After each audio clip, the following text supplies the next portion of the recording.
Assalamualaikum warahmatullahi wabarakatuh. Alhamdulillah wa syukurillah. Assalatu wassalam ala asrafil anbiya wal mursalin Muhammadin wa ala alihi wa sahbihi wa man tabi'ahu bi ihsani ila yaumiddin. Alhamdulillah sahabat dakwah mu'alaf yang insyaallah dirahmati Allah Subhanahu wa taala, semoga kita dalam keadaan sehat walafiat, selalu lancar dalam segala urusan dan selalu murah rezeki serta dijauhkan oleh Allah Subhanahu wa taala dari segala kemalangan. Amin ya rabbal alamin. Alhamdulillah pada kesempatan kali ini saya mantan kafir yang diberikan hidayah oleh Allah Subhanahu wa taala dalam dinul Islam, Filipus Christian, menjumpai saudara-saudara dalam satu segmen lagu. Satu segmen lagu. Satu segmen konten surada-surada ya. Malam hari ini kita akan membahas satu tema, yaitu ini dia. Tuhan Maha Kuasa dan Tuhan Maha Lemah. Nah, ini agak menarik ini. Sebab ini pertanyaan seorang doktor ya, calon doktor ya, yaitu Pendeta Esra Soru ya, begitu ya, yang mengarah kepada narasi ini ya. Sebenarnya dia tidak mengatakan Tuhan Maha Kuasa, Tuhan Maha Lemah, tapi narasi dan diksi yang dia bangun ini mengarah kepada apa maksudnya, pernyataan yang dia sampaikan ini mengarah ke narasi ini, yaitu Tuhan Maha Kuasa dan Tuhan Maha Lemah. Pokoknya bingung ngungung binging. Membingungkan surada-surada ya. Kita akan menyaksikannya sekitar 10 hingga 15 hingga mungkin 20 menit ke depan. Tetap terus dukung channel kami, like, comment, subscribe, and share supaya kita semua insya Allah dapat suatu penjelasan dan pencerahan dari setiap konten. Ya, jangan lupa bunyikan juga lonceng. Dan sebelumnya saya mengajak saudara untuk mendukung dakwah kami, di mana dakwah kami hari ini alhamdulillah terus berjalan dan mendatangkan hidayah. Banyak orang yang alhamdulillah memeluk Islam dan menerima hidayah untuk kembali ke jalan yang benar, yaitu jalan yang lurus yang terus menerus kita impikan dan dambakan setiap hari. Nah, yaitu dengan cara mendukung program pembangunan kami. Alhamdulillah hari ini kita tetap terus melakukan kegiatan ya, yang mana terus kita membangun dan insya Allah ke depan dalam waktu dekat ini, karena tukang ya belum bisa bekerja karena musim penghujan yang sangat amat sangat di sini, sehingga kami merubah program yang tadinya pengecoran lantai atas musola, kini kita ke penimbunan dulu tanah ya, penimbunan tanah, lahan yang agak apa namanya ya, yang agak rendah, kita timbun dengan tanah dan kita membeli tanah per dump truknya ini hanya 160-150 ribu ya per dump truk, satu dump truk tanah timbun ya, tanah cuttingan ya, atau tanah yang diambil dari gunung ya, begitu ya.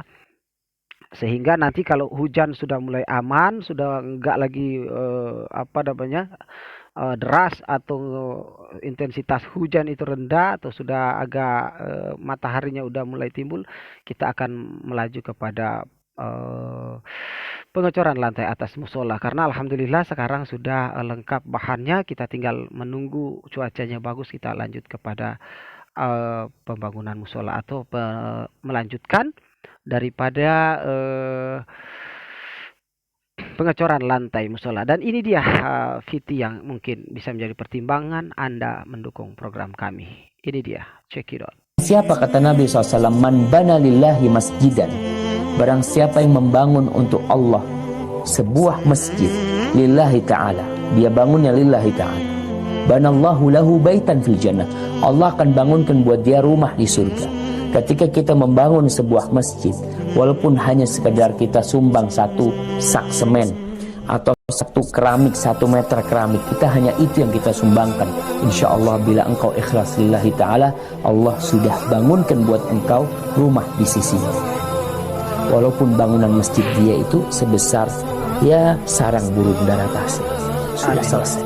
Amin insya Allah. Ya, seperti ini ya bangunan yang sedang kami bangun. Insya Allah kegunaannya adalah untuk menampung dan mendidik mu'alaf, membina mu'alaf, mengajarkan mu'alaf tentang Islam secara kafah, menampung juga insya Allah, dan juga membina anak-anak yatim dan anak-anak juga di sekitar sini untuk bisa mengaji Iqra, ya, mengaji, membaca Al-Quran, dan juga mengenal tentang hukum-hukum Islam, yaitu fikih. Tabarakallahu fikum, silakan dukung melalui nomor rekening kami yang tertera dan mengkonfirmasinya lewat WA kami. Langsung saja kita membahas yang satu ini, saudara-saudara. Kok jadi bahas itu ya? Tuhan Maha Kuasa dan Tuhan Maha Lemah. Kenapa saya katakan dan saya ambil tema ini? Saya jadikan ini tema karena ini dia alasannya, videonya. Dan akan kita recokin dan jawab bersama-sama. Ini dia videonya. Apa orang Kristen menjadikan seorang manusia jadi Tuhan? Saya tanya, maksudnya siapa? Yesus. Yesus itu manusia yang dijadikan Tuhan. Saya bilang, kamu salah. Tidak ada orang Kristen yang menjadikan manusia jadi Tuhan. Yang kami percaya itu adalah Tuhan jadi manusia. Kalau manusia jadi Tuhan, mustahil. Tuhan jadi manusia. Apa yang mustahil? Sekarang saya tanya, Tuhanmu orang Islam itu. Ya, Maha Kuasa. Dia nyerang Islam ya? Maha Kuasa. Maha Kuasa itu apa? Artinya maha segalanya, bisa segala sesuatu, bisa. Sekarang saya tanya, kalau Tuhanmu mau jadi manusia, bisa atau tidak? Kalau tidak bisa, berarti Tuhanmu tidak maha kuasa. Kalau bisa, ya berarti dia bisa jadi manusia. Apa yang susah bagi Allah? Jadi jangan terbalik-balik pikirannya. Orang Kristen tidak anggap manusia dijadikan Tuhan, tapi Tuhan jadi manusia. Camkan itu. Mengapa? Oke, yang kita ambil dari kalimat ini adalah buktinya Tuhannya orang Islam Maha Kuasa apa enggak? Dia bisa jadi manusia. Artinya sudah banyak orang-orang yang bernarasi seperti ini ya, di mana Tuhannya orang Islam katanya itu tidak Maha Kuasa karena tidak bisa jadi manusia. Hey bro, yang namanya Tuhan itu Maha Mulia, Maha Kuasa, Maha Tahu, Maha Segalanya, Maha Suci dari segala kelemahan, Maha Suci dari segala keterbatasan, Maha Suci dari segala kekurangan. Ya, Tuhan jadi manusia bisa nggak? Bisa. Tapi untuk apa kemudian Tuhan melakukannya? Tuhan adalah zat yang maha mulia, tetapi dia tidak maha hina. Dia maha kuasa, tetapi dia tidak maha lemah. Dia maha agung, bukan berarti dia maha hina. Ya, sekarang saya kasih tampilkan kepada saudara-saudara mungkin gambar ini ya. Saya tampilkan gambar ini sebagai suatu sebuah renungan. Ya, kira-kira apa yang Anda pikirkan dari gambar ini? Apa yang saudara pikirkan dari gambar ini? Nih, saya tantang saudara untuk berpikir, membuka pikiran Anda. Ya, dari gambar ini kita lihat ada orang yang mengangkat batu besar ya. Kita anggap saja itu Tuhan ya, sedang mengangkat sebuah batu. Ya, oke. Nah, dari narasi yang warna hijau. Ya, tulisan yang warna hijau. Bisakah Tuhan menciptakan makhluk paling cerdas? Ya, ini perbandingan ya. Kita buka akal ya. Memang untuk jadi mu'alaf itu sebetulnya nggak perlu pintar ya sebetulnya. Tapi bagi saya waras aja. Saya tersinggung kalau dibilang memang mu'alaf itu pintar-pintar. Nggak kok, saya nggak pintar juga kan. Ya, tetapi ya jadi untuk bisa menjadi mu'alaf, untuk bisa meninggalkan sebenarnya ajaran keblingar seperti ini, sebenarnya tinggal butuh kewarasan saja ya. Anda cukup waras, insya Allah Anda mu'alaf ya. Kalau Anda waras ya, walaupun pintar nggak akan pernah mu'alaf, nggak pernah akan hinsaf. Di narasi hijau, catatan warna hijau saya tunjuk ya. Bisakah Tuhan menciptakan makhluk paling cerdas sampai-sampai makhluk tersebut lebih cerdas dari Tuhan itu sendiri? Bisa nggak? Kalau ciptakan makhluk maha cerdas, yang mana makhluk yang dia ciptakan itu sendiri tidak lebih cerdas daripada dia, maka dia tidak maha kuasa. Mampu enggak Tuhan itu melakukan? Mampu. Jawabannya mampu, karena dia maha kuasa. Tapi untuk apa dia melakukan itu? Dia dengan menciptakan makhluk cerdas melampaui kecerdasan Allah, maka dia telah menghina kecerdasannya sendiri. Itu logikanya Pak Pendeta ya. Ya, Pak Pendeta, itu logikanya, logika yang kami pakai untuk membandingkan Tuhan makhluk dan Tuhan yang bukan makhluk. Ya, narasi yang warna putih. Ya, oke. Narasi yang warna putih yang saya tulis di batu ya. Bisakah Tuhan menciptakan makhluk paling sakti sehingga saking saktinya makhluk ini ya, makhluk itu mampu membunuh Tuhan itu sendiri. Bisa enggak Tuhan menciptakan makhluk yang hebat, yang maha kuasa, yang berkuasa, bahkan dia mampu membunuh Tuhan? Jawabannya tidak. Oke, kalau tidak, seandainya tidak, maka berarti Tuhan tidak maha kuasa. Tapi kalau Tuhan mampu menciptakan makhluk yang lebih kuat dari dia, ya, itu namanya dia menghina kekuatannya sendiri. Tuhan maha kuasa, tapi dia tidak akan bisa, dia tidak akan mau mengingkari kemahakuasaannya sendiri dengan menciptakan sesuatu yang lemah atau sesuatu yang bisa menandingi kekuasaannya. Itu kalau logika berpikir Pak Pendeta Esra Soru, ya. Dan yang narasi kuning ini, yang paling bawah nih. Bisakah Tuhan menciptakan benda yang besar dan berat sampai Tuhan sendiri itu tak mampu mengangkat? Ya, bisakah Tuhan menciptakan benda atau batu misalnya, ya, batu, ya, digambar atas batu. Bisakah Tuhan menciptakan batu yang besar dan berat sampai Tuhan sendiri tak mampu mengangkat batu ciptaannya itu? Saya tanya kepada Pak Pendeta Esra Soru, mudah-mudahan sampai ke dia, ya. Karena saya nggak pernah ketemu dengan dia, cuman sekali nggak pernah, cuman di room, tapi saya nggak bisa naik, ya, karena dia nggak suka di kolom debat secara live, memang orang ini. Ya, bisakah Tuhan menciptakan sebuah batu yang besar dan berat sampai Tuhan sendiri tak mampu mengangkat batu ciptaannya itu? Jawabannya bisa, kan Tuhan Maha Kuasa. Tetapi ketika dia menciptakan batu itu, ya, batu yang berat itu, yang mana batu itu tidak bisa diangkat, maka ciptaannya itu akan menghina kemahakuasaannya, yaitu dia tidak mampu mengangkat. Ya, kalau Tuhan menciptakan benda yang dia sendiri masih bisa mengangkat, berarti dia tidak maha kuasa. Yang kita minta adalah Tuhan itu mampu menciptakan batu yang berat, besar, yang mana sampai-sampai Tuhan Sang Pencipta ini tak mampu mengangkat batu itu. Kalau dia tak mampu menciptakannya, berarti dia tidak maha kuasa. Tetapi ketika dia mau menciptakan benda yang berat sampai dia tidak mampu mengangkatnya, maka dia juga menghina kekuasaannya, karena ciptaan lebih hebat dari dia.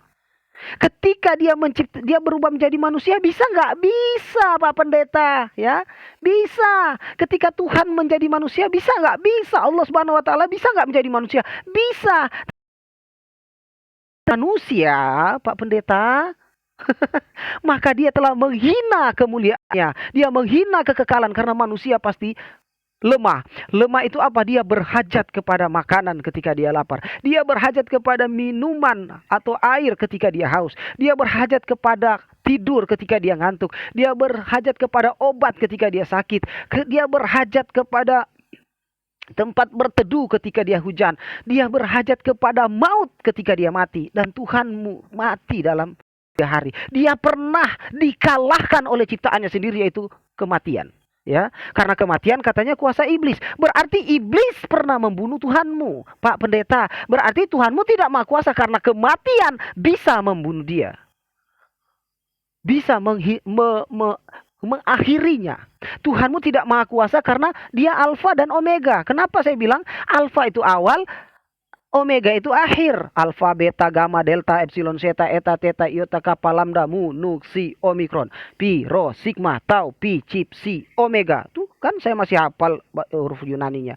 Huruf Ibrani juga masih hafal. Alef, bet, gimel, dalet, he, waw, zain, ket, tet, yot, kaf, lamet, mem, nun, samek, ain, pet, sade, kof, resh, shin, taf. Tau atau taf.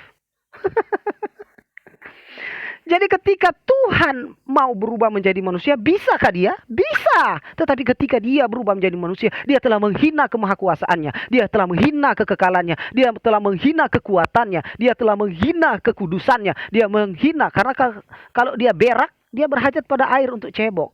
Tuhan penuh tai. Di atas kepala ada tai namanya ketombe. Di mata ada tai namanya kemong, ya, kalau kita di sini bilang. Di sini, ya, telinga itu namanya kalau kita bilangnya conge, ya, conge. Di hidung ada tai namanya upil. tai gigi, ya, daki, turun ke bawah, ketek, busuk tai, ya, di depan tai, di belakang apalagi tai itu pabrik mentega sampai ujung kaki tai semua. Tuhan ketika dia menjelma menjadi manusia bisa. Tetapi ketika dia menjadi manusia, dia kemudian telah menghina kekudusannya sendiri. Dia kemudian telah menghina kekekalannya sendiri. Dia telah menghina kemahakuasaannya itu sendiri. Jadi dia tidak akan bisa berubah atau menjadikan segala sesuatu yang mana telah sesuatu yang dia ciptakan dan dia dijadikan itu menghina kemahakuasaan, menghina ke sifatnya yang maha. Gitu loh Pak Pendeta kalau mau beragama. Intinya nggak perlu pintar sebetulnya untuk menjadi seorang yang beriman kepada Tuhan yang benar. Cukup waras. Cukup waras. Ketika ada Tuhan yang mati, nah itu bingung gua. Tuhan kok mati? Superman aja mati saya kecewa, ya. Spiderman aja dibunuh Goblin saya kecewa, apalagi Tuhan dibunuh sama Hansip. Waduh, sangat kecewa saudara-saudara. Karena this is my superhero is dead. My superhero is die. Waduh.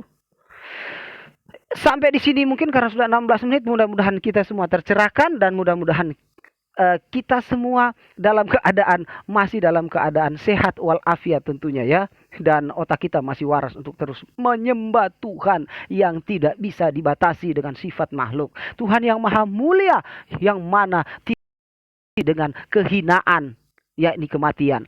Tuhan yang maha agung tidak akan dibatasi dengan kekotoran dan kenajisan seperti tai upil, tai gigi, tai conge dan sebagainya ya. Tuhan, kita terus menyembah Tuhan yang maha sempurna dan maha indah, yang keindahannya tidak bisa diwakili hanya dengan makhluk berjenggot. Demikian, salam waras, salam akal sehat.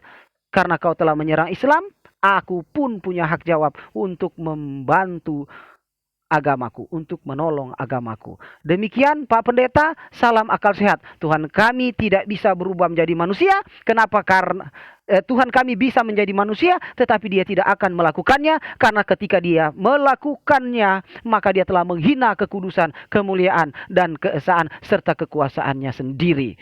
Demikian, salam akal waras, tabarakallah fikum, jazakallah khairan katsiran. Saya akhiri video ini dengan mengucapkan Subhana wa bihamdi, subhanakallahumma wa bihamdika, asyhadu an la ilaha illa anta, wastaghfiruka wa atubu ilaik. Wassalamualaikum warahmatullahi wabarakatuh.